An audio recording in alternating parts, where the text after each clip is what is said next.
இறை இயேசுவில் எனக் அன்பார்ந்தவர்களே, நம் ஜீவனுள்ள தேவனின் உயிருள்ள வார்த்தைகளை தினமும் கேட்பதன் மூலம் உங்களுக்கு நன்மையும் ஆசையும் உண்டாவதாக. இன்றைக்கு நம் உள்ளத்தில் ஆண்டவர் பேச விரும்புகிற திருவசனம் மத்தேயு 26ஆம் அதிகாரம் 34ஆம் திருவசனம். இயேசு அவரிடம், இன்றிரவில் சேவல் கூவும் முன் மும்முறை நீ என்னை மறுதலிப்பாய் என உறுதியாக உங்களுக்குச் சொல்கிறேன். இறை இயேசுவில் எனதருமை நண்பர்களே, உங்கள் அனைவருக்கும் நம் இயேசுவின் அன்பை உரித்தாக்குகின்றேன்.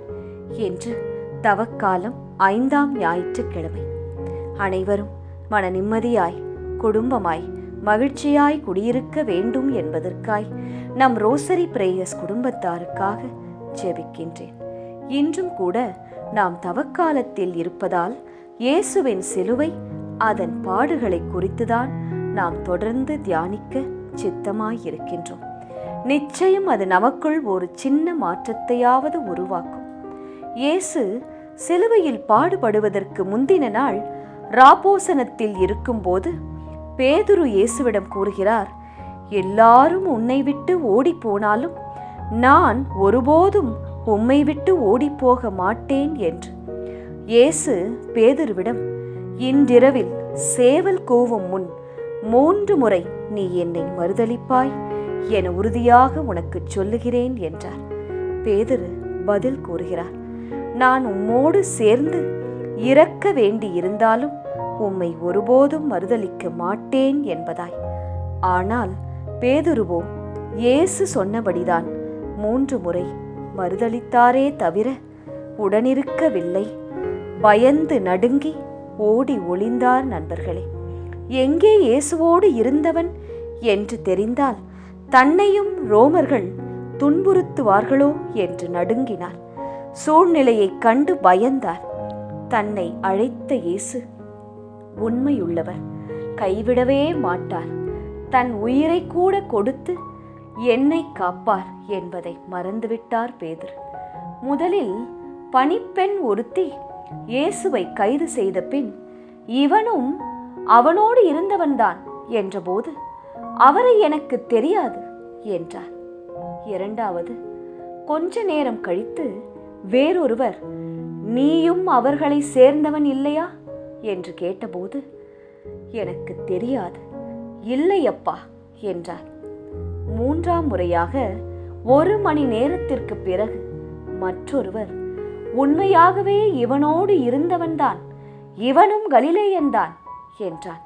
பேதுரு, நீர் குறிப்பிடுபவரை எனக்கு தெரியாது என்றார். அவர் பேசிக்கொண்டே இருக்கும்போது சேவல் கூவிற்று. உடனே ஆண்டவர் இயேசு தன்னிடம் கூறியதை நினைத்து மனம் நொந்து பேதுரு அழுதார். பேதுரு, தெரியாது, இல்லையப்பா, தெரியாது என்று இயேசுவை 3 முறை மறுதலித்தார். இதேபோல் நாமும் பல நேரங்களில் நம் சுயநலத்திற்காக, வெற்றிக்காக, பெனிஃபிட்டுக்காக, வேலைக்காக இயேசுவை, நம்மை நம்பியவர்களை மறக்கிறோம், மறுதலிக்கிறோம். அதன் மூலம் கிடைக்கும் உயர்வை ஏற்றுக்கொள்கிறோம். அப்போதெல்லாம் நாமும் பேதுருவை போலத்தானே நடந்து கொள்கின்றோம். இயேசுவோடே இருந்து, வாழ்ந்து, உண்டு, உறங்கி, இயேசுவின் போதனைகளை கேட்டு, ஆபத்து என்று வந்தவுடனே ஓடிவிட்டார் பேதுரு. இப்படியாய் எந்த ஒரு சூழ்நிலையிலும், எதற்காகவும், எது கிடைத்தாலும் இயேசுவை விட்டுவிட்டு, நம்மை நம்பியவர்களை விட்டுவிட்டு நாம் செல்ல, நம்பிக்கை துரோகம் செய்ய துணியக்கூடாது. நண்பர்களே, நமக்காக தன் உயிரை கொடுத்த இயேசுவிற்கு இப்படியாய் செய்வது ஒரு நாளும் நீதியாகாது. ஜெபிக்கலாமா? இயேசுவே, நீர் உண்மையுள்ளவர், எங்களை தேர்ந்து கொண்டவர், ஒரு நாளும் கைவிட மாட்டீர், காப்பாற்றுவீர் என்பதை மனதில் பதிய வைத்துக் கொண்டால் எந்த நிலையிலும் உம்மை மறுதலிக்காமல் நாங்கள் வாழ்வோம். ஆமென். இயேசு கிறிஸ்துவின் பெரிதான நாமத்தின் நிமித்தம் ஜெபிக்கிறோம். ஆமென். ஒவ்வொரு நாளும் உங்கள் உள்ளத்தில் ஆண்டவர் பேச விரும்புகிற இறை வார்த்தையை தெரிந்து கொள்ள ரோசரி பிரேயர்ஸ் சேனலை சப்ஸ்கிரைப் செய்யுங்கள். மேலும் உங்கள் நண்பர்கள் மற்றும் உறவினர்களுடன் ஷேர் செய்யுங்கள். நன்றி.